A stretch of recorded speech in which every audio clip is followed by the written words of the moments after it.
All right. Good morning, Therron. This is the Philosophy Podcast, where we are continuing on with our conversation we've had for the last couple of podcasts on the intersection of, increasing technology and where philosophy is left in that rising tide. And this episode, really, I think we're looking at more of the collision of science and philosophy, that sort of thing, and where and how we should adapt the law and our ethics and morals, because ostensibly the law is based on ethics and morals. How we should adapt that as we program the world with our new technology, because it's taken over. Elon Musk is going to Mars. That's right, Brenton. He is, and I think he's looking to take half the world with him. As Brenton said, my name is Therron Causey, and I think that that was an excellent intro. We are talking today, sort of a continuation on with the last topic, and really focusing more along the lines of, as Brenton said, the collision of philosophy and science. And I think one of the questions that we wanted to start with, or at least something to be aware of, because I think a lot of this really is just about awareness and having an open dialogue, is what sort of moral quandaries are going to arise with regard to how we might program the world, right? Either from a philosophical perspective or scientific. And that might go hand in hand with something you already mentioned, Brenton, which was the advances in technology, right? This exponential increase in scientific technology that allows us to, have longer lives, essentially, right? I mean, it's not so far-fetched to think that where the average lifespan has increased by maybe 20 or 30 years in the last 100, or versus 50 years in the last 500, I would think that it's not too far to say that it could go even further, right? Where we could slow down sort of the aging process with the developments in modern science. And what does that mean with respect to morality and the law, and how do we make that all work, right? What are some of the core principles or sort of the core tenets that remain and persist as advancements continue? Yeah, I first want to mention, what do you think of when you hear the word philosophy? So I think of one of two things. Okay, and I'll let you go too, but this is funny. In my head, I think of Seneca, like someone in robes, some guy in robes standing among columns and lots of marble and pontificating in front of a group, and being revered as someone who's very wise and appreciated, and someone who is looked up to. And then I think of modern, if someone calls themselves a philosopher, I would think of the traditional neckbeard, fedora wearing, intellectual. Not that that's a bad thing to look like, but I mean, that's kind of what I think. I think college did that to me. That those guys who refer themselves as philosophers tend to have that particular look. But the two extremes in my mind, when I think of philosophy, are those two things. Let me answer. What about you? Yeah. So I'm thinking, my mind first goes to the sort of the graceful, humble, wise sage that is sort of like, already kind of knows the question before he even tells you, or the question is posed, right?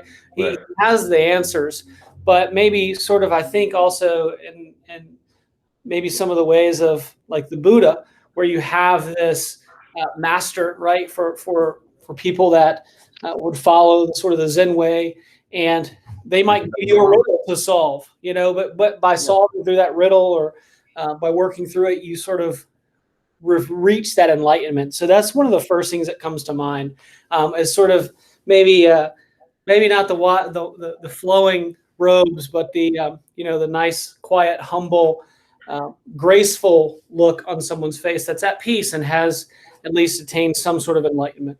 Right. Beyond that, I think I could totally understand where you're coming from with, I think that more of the jaded approach where, philosophy is sort of has this negative association or connotation with, elitism or, pseudo-intellectualism, where somebody can read, a couple Google posts and lend themselves out as, capable of passing down life lessons to everyone else. And so I think it's just important to appreciate what you can, and find the silver lining with, with those sorts of things, but not necessarily in an egotistical way. I think knowledge and an extension of knowledge being wisdom comes with it a sense of humility. And I think that's where real wisdom is developed. Yeah, and I think the reason why we kind of have these two extremes of thought is that if you're going to think of a philosopher nowadays, someone to revere, you almost have to think of some type of, monk, someone who has dedicated their lives to a certain lifestyle, to be enlightened or opened or whatever. But that's not necessarily how it used to be. And, if someone calls themselves a philosopher, and even if they're very successful and you're not a monk, people are going to look at you sideways nowadays, right? But that's starting to slowly change. And our reverence for, people who sit down and really think through these moral quandaries is increasing, right? Our reverence is increasing because we're starting to understand that they have a place in the world. And I think the reason why is we went from using philosophers to kind of help us explain the unexplained in life, traditionally, historically. And then we had, what I would say is a scientific awakening where we adopted a certain type of thinking, where we understand that scientific method is the best way to discover things, right? And so we look to, those who are good at research and experimenting to tell us what to believe and how to see the world, in a lot of ways. And we're getting back to the point, though, where we are developing so quickly that we need to be able to adapt our internal philosophy and morals to, what we're seeing. So I love the example of this has been used many times, I've not come up with this, of the autonomous car. And let's say you have an autonomous car that's driving down the road, and it's programmed to be, careful. It's programmed with a certain amount of logic that says, if you get into a certain situation, you have to make a choice. And at some point, it might have to make a moral or philosophical choice. So what if it's driving down the road and it can't stop and it has to choose between hitting, an 80-year-old woman or a young girl? And it's going to be pre-programmed to select one or the other.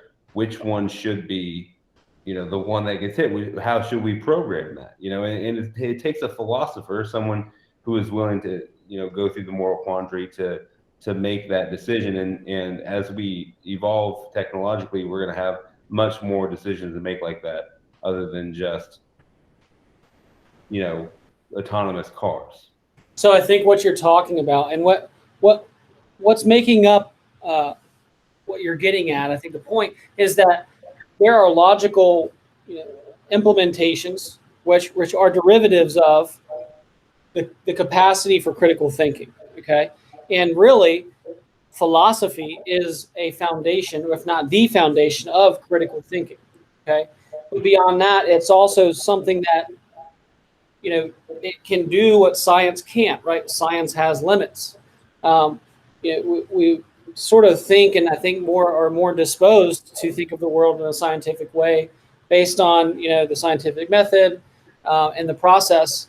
But really, when you think about philosophy, I think philosophy seeks to figure out what is true, what is worthwhile, how or what it might mean to live a meaningful life. Those are the things that science doesn't necessarily answer, right? Science being objective and based on existing or current data, subject to change based on new data, right? That's a really important point that I kind of want to underscore a little bit for the listener, because what you're saying is there's a critical thinking component to this whole philosophy thing that you might not actually see in science, right? Because the thing about science is that it has, you know, a benefit with respect to it will allow you to find an answer very quickly and very effectively and very efficiently when it comes to hypothesizing, experimenting, and then, you know, figuring out the answer. However, it can really take the place of critical thinking in a lot of ways, and, you know, prevent individuals from doing critical thinking. And you see this all the time. You see someone that says they read a news headline, even a news headline that it has to deal with it, like a scientific journal, and they say, "Oh, don't eat eggs; they'll kill you." You know, and where, you know, they had a scientific study, and that's what the abstract said. But then you have to, you know, critically think about how they set up the experiment, how they set up the control, all that good stuff. And a lot of people don't do that. They take it at face value because it's much easier to say, you know, oh, here's the causality, therefore this must be true.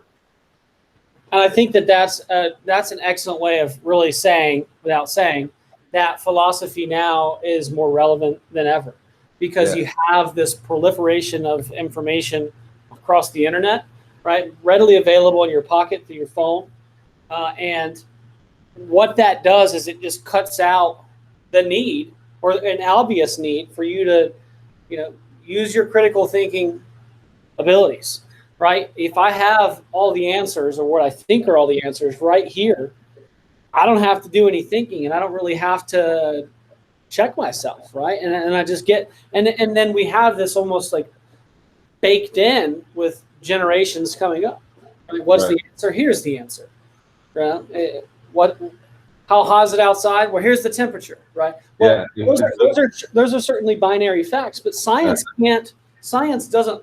You know, like I said earlier, it has limits. It doesn't.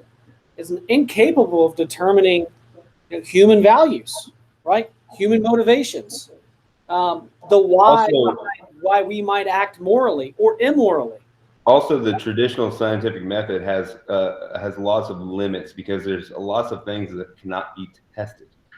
Right, and by no means are we saying, and I think I can speak for you clearly here, that you know, science is unreliable, or that we are anti-science in any way. Okay, there's this common misconception that if you're talking about one side of things, that you're against the other side, or you know, not for the opposing point, if you will.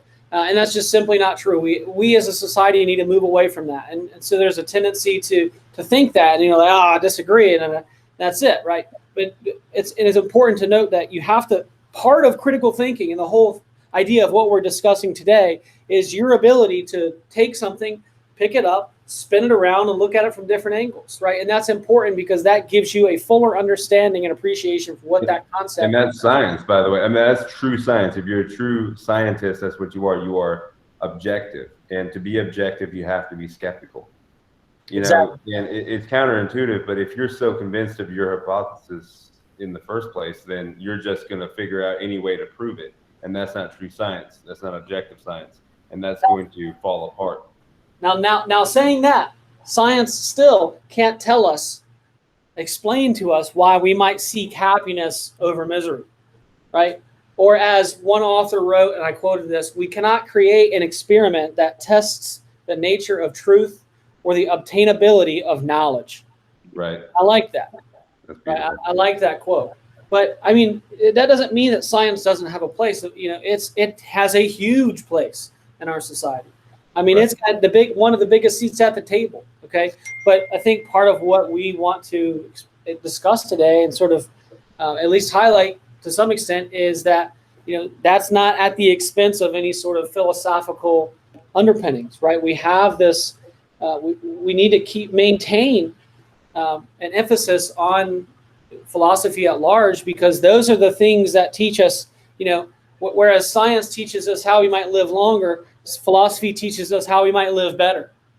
Right? Well, you know, it's in the same vein too as you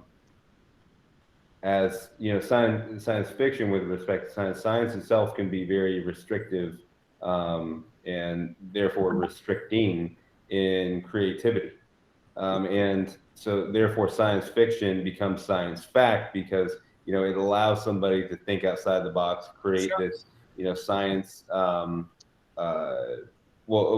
this idea, this creativity outside the strict, rigid structure of the scientific method, that you can eventually adapt because you were able to, you know, get your mind to conceptualize that sort of thing. And philosophy does the same thing for not only science but you know, society in general.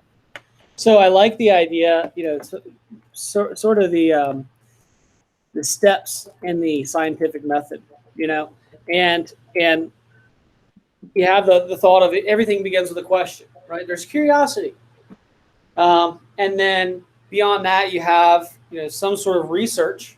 Uh-huh. You have an educated guess, a hypothesis on what that what that might be based on your initial research. You test that hypothesis, right, and then you observe the test results through those experiments.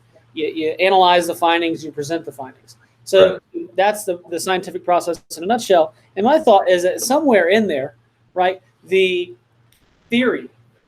I think of theoretical physicists, some of the smartest and just, I mean, insanely out there sort of ideas, you know, with the galaxy and the universe, and I mean things that if they don't humble you, you know, I feel sorry for you, because these are just concepts beyond our imagination. The expanse of infinity and the ever-growing universe, or concepts like the multiverse. You know, those are things that begin with that curiosity, but also that thinking outside the box, right? How could I ever test for something unless I thought that it maybe could exist, right? So there is some creativity. There's some ingenuity there of you know, discovery, and I value and I certainly value science for that, for the sake of discovery. And so science essentially has to have this strict method to prove, you know, theories. But the theories themselves can be as off the wall as you want to be. And so essentially what science requires is creativity to feed the logic machine that is the scientific method. And if ever asked why, let them. It's okay. Why is a good question, especially for children. Don't tell them no. Don't tell them to hush. That's right. Why is good? And I think that morality has the same thing, right? Once the morals are adopted, you have to put an idea through the strict, you know, rigid machine that is like, you know, the ethical, you know, analysis. However, you've got to be creative, because when it comes down to it, there's a pretty good chance that morality is contextual. And let me give you an example. Okay. So, you know, I mean, it does beg the question, is there such thing as axiomatic moral truth, natural law, if you will? Because you might think to yourself, okay, well, I have a good one, murder. Should never murder anybody. Sounds pretty good. I could write that down, even inscribe it in stone, along with 9 other rules, right? And that's a thou shalt not kill. That's a big deal. I mean, you can't get clearer than that. And if I said that, you know, most people would say, yeah, duh, shouldn't kill anybody. But what if I put that into context? What if I put it in the context of self-defense or defense of others? What if I put it in the context of war? Then things start to change. In fact, it can be a moral, you know, obligation to kill in certain situations. And I think that a lot of people would agree with that as well. And so you have this obvious thing that becomes not so obvious when you put it in a different context. Same thing with any other, you know, axiomatic truth, if you think about it, like any other axiomatic ethical truth, if you think about it, you know, I mean, even down to, you know, like, you know, theft, right, or dishonesty. There's room for that, and sometimes even dishonesty and theft trickery, things like that can be, deception can be the right thing to do in a certain context. So that really begs the question, should we be thinking of the world in these extremes of morality, or should we be looking to be creative about the certain type of context that we'll face in the future? Because as technology increases, again, as science gets better and technology increases, we're going to be facing different and different moral quandaries. Sure. And I think that one of the ones you mentioned earlier about the autonomous vehicles, and what's the moral consideration in that, I think was one of the questions associated with that sort of hypothetical. And I think you mentioned, I mean, this may have been before we started, but talking about, whether the car has the choice of running over, the elderly lady crossing the street, or running over the child that, was playing on the sidewalk. And is there an ethical consideration there that science can't address? Is it something that the driver themselves, if it wasn't autonomous, would say, I sacrifice myself, as opposed to either one of them? Yeah. And is a situation like, how do you go through that thought process? I mean, let's say it's an 80-year-old woman and she is, on the sidewalk, but the little girl is in the road. Do you say, hey, she assumed the risk? So if they were both in the road, it would be the 80-year-old woman, because lifespan is such that she's going to live less. So, she's got the opportunity to live her life. So, she's can we boil down existence and choices as it relates to life and death in this sort of extreme to a purely mechanical, logical system, right? Or should we? Is, I think, a better question. Is human life such that we can just give it a value cap, or a dollar amount, and then send it our way? Now, I'm sure insurance companies are going to jump right in here and say, well, yeah, but I mean, really, is that the way we want to think about ourselves, or look at the world? And if we're looking in the mirror, is that the way we want to see ourselves? Yeah, I mean, you could even flip that on its ear. How much is that little girl, is she diabetic? How much is that how much of, is that going to be with respect to medical bills, and how much of a cost to society would that be? Is an 80-year-old lady, does she need, lots of medical attention? How much of a cost in society, and things like that. And so you can start to get into a dark place where you say, okay, well, this is a net negative on society to pay for these type of people. Whereas right now, we'd like to see those people as having the same inherent rights as any other individual. I mean, you're talking about, you're essentially talking a dollar value, assigning a dollar value to human existence, and therefore, refining everything down to a cost-benefit analysis through a logical approach to get to some, whatever the most utilitarianistic outcome would be. And that ties into sort of the discussion we had last time, which is a means-based approach versus a sort of more deontology-esque theory on between right and wrong. Whether there is in fact are there moral absolutes, right? Is there a such thing as natural law? If so, what is that, right? Do we have rights that are inherent? I think those are some big questions. And because, speaking of context, let's put this in context. I think that back in the day, right? So you would think of,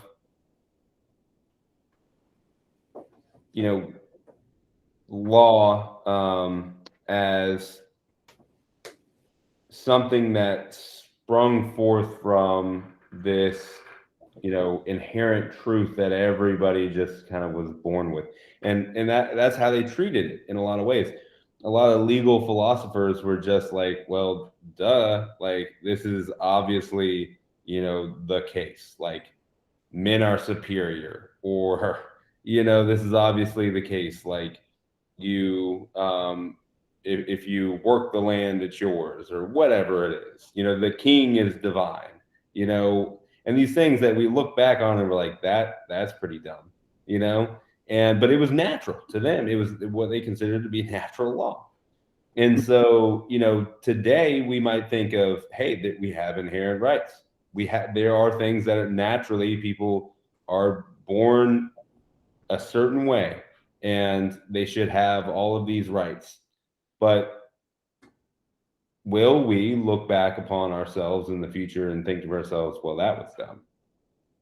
And I think that's an important thing to think about, where we could be in 100 years, in 1,000 years, with respect to our ethics and morality. Because I mean, it wasn't long ago that we had social Darwinism, where we were looking at people's, skulls and saying, oh, you're less moral inherently based on the shape of your head.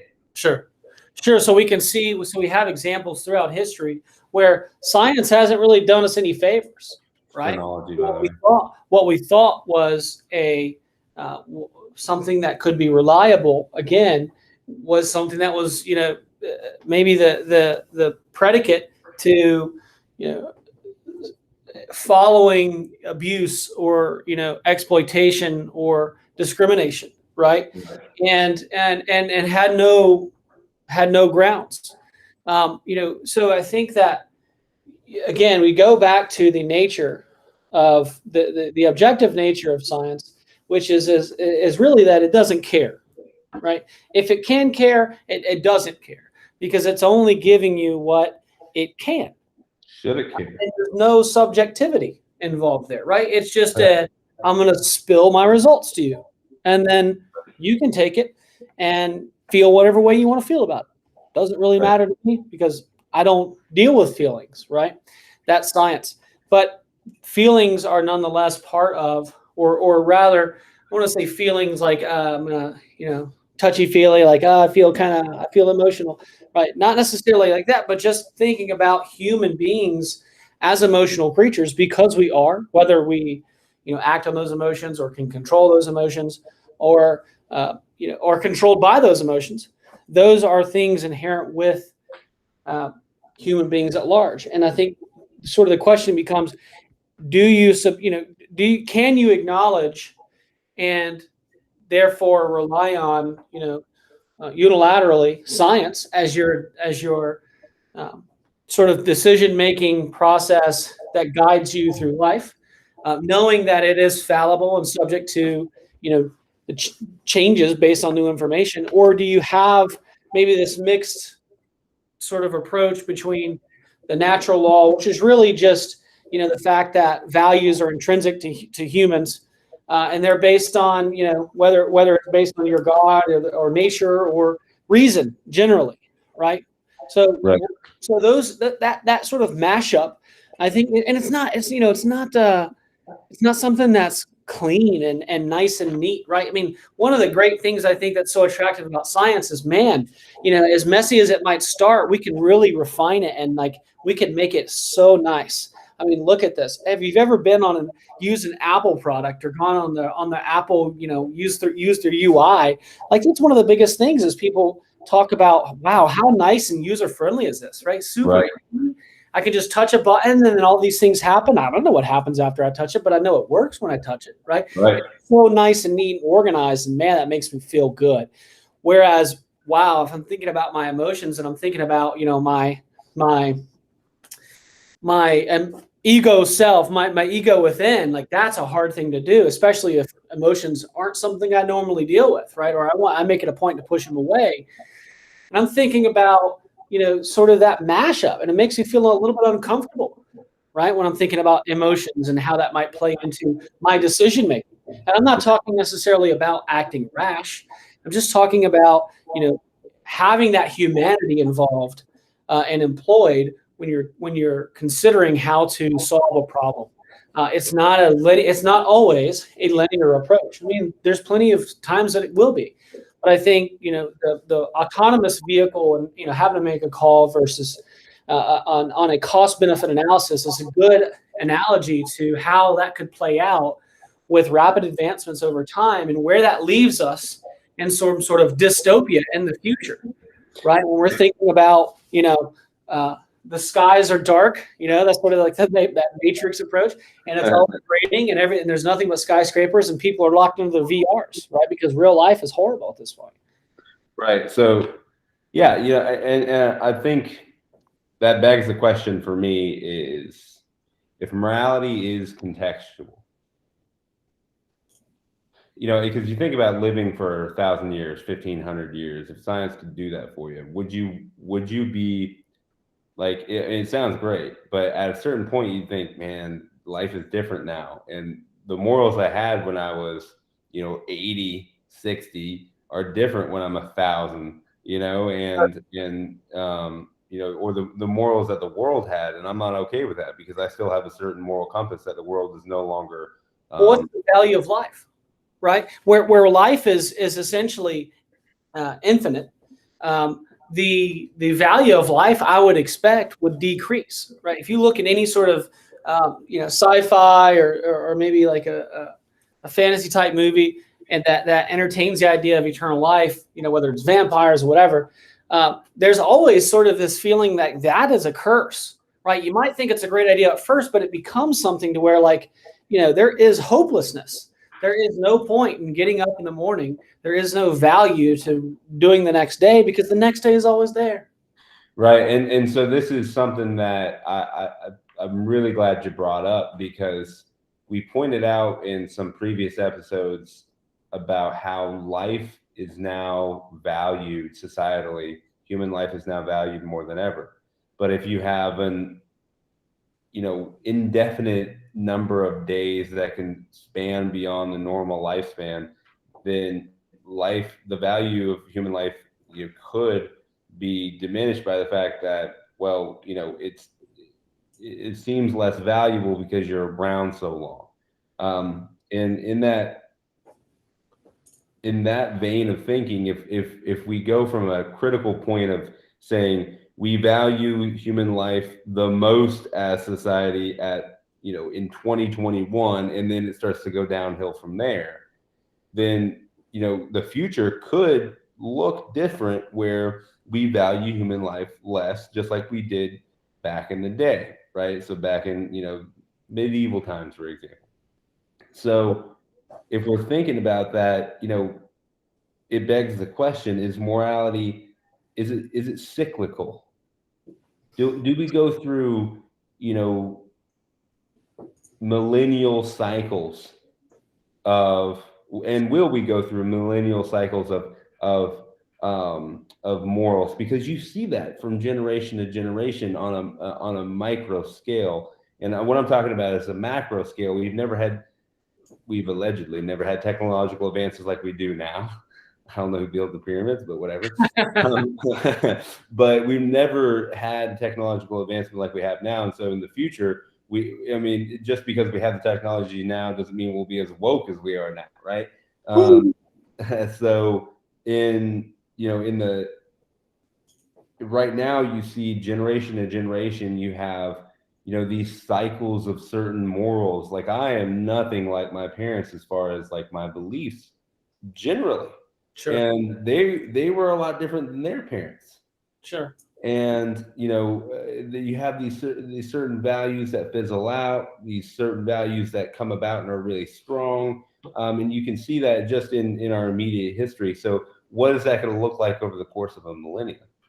Yeah, and I think there is obviously some sort of cycle involved as societies rise and fall. If you look at Rome maybe as one sort of micro event, and the rise and fall of the Roman Empire, and what the development of the value system was throughout that process, right? Yeah. We go from a seemingly, sort of nomadic people or tribal people to, with a very limited sort of approach in the world and tools and understanding and so on, coming from the Greeks, and now rising to this point where you're the largest, greatest empire in the world, and have the most influence around the world.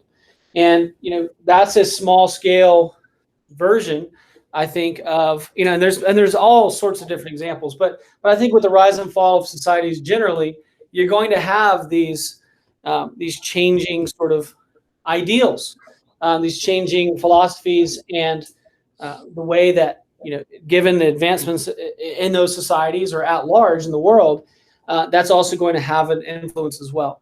Is it the same every time? I don't think so. I think that there's such rich diversity,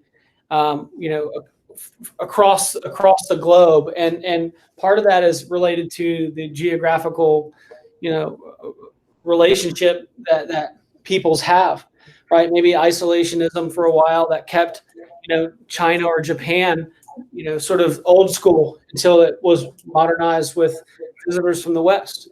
And then that changed the value system, and that sort of changed some of the philosophy or their perspective. And they certainly were introduced to developments in technology, which again had more of an impact. So I think you see these rise and falls in this relationship, this cyclical relationship with morality, understanding, and all influenced by an increasing change in philosophy and science. Yeah, and so this speaks to the state we're in now, and I think we've been in for a while, and it feels more like we're in it now because we're living it. And I didn't live history, so you have a limited view of history. But Right. It seems like we're very polarized, where we're on very different extremes of the spectrum, and there's not a lot in the middle as far as nuance.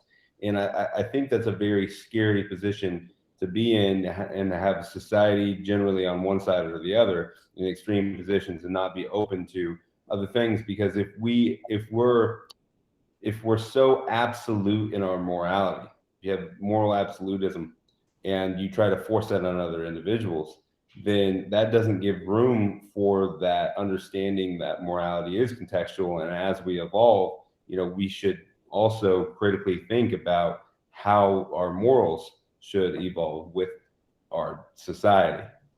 Right. Right. And that sounds so wishy-washy, and it's very counterintuitive, because if it's right, it's right. Right. But I mean, we've demonstrated that that's not exactly the case. If morality is contextual, if murder is wrong, then you can sit back and allow your family to be killed and not try to intervene. And that's, I just love that example, because it kind of gives you that visceral reaction to help you understand how you've got to be open to what you feel like right now is has to be a moral absolute, depending on how the context can change. Sure. And I think that's what philosophy is all about. It has general principles, and with context, and you apply both together. And once you change the variables, you see kind of how it works out. Sure. That's the importance of philosophy. That's something we shouldn't lose. I mean, people should not be afraid to think of themselves as philosophers. In fact, I would encourage it. I know it kind of gives these connotations of what we've said before. Either you're a monk in flowing robes, or or a mouth breather. Yeah. And but really, I think we should be open to critically thinking. Right. I mean, I think that this is a theme. I think that we've brought up time and time again on this podcast, but it's just so damn important to have that ability or the desire to critically think. Sure. I mean, and I think that if you're looking at it, if you're listening and you're thinking about it and thinking about your own life, that's certainly something that you should just ponder, right? And say, hey, what's the last thing I really thought about, and am I asking the right questions here, or am I just taking everything at face value, right? It's your job to ask questions. And if you're not teaching if you have children and you're not teaching them to ask questions, then you want to start doing that, right? So maybe that's what's moral. Right. Maybe true morality is the ability to critically think. Because if morality is in fact contextual, then it requires that ability, that tool of critical thinking to adapt. I think it's going to implement both scientific methods, mm-hmm. which establish part of the base, part of the foundation, but it's also going to include that philosophical approach, looking to figure out what is true and what is worthy.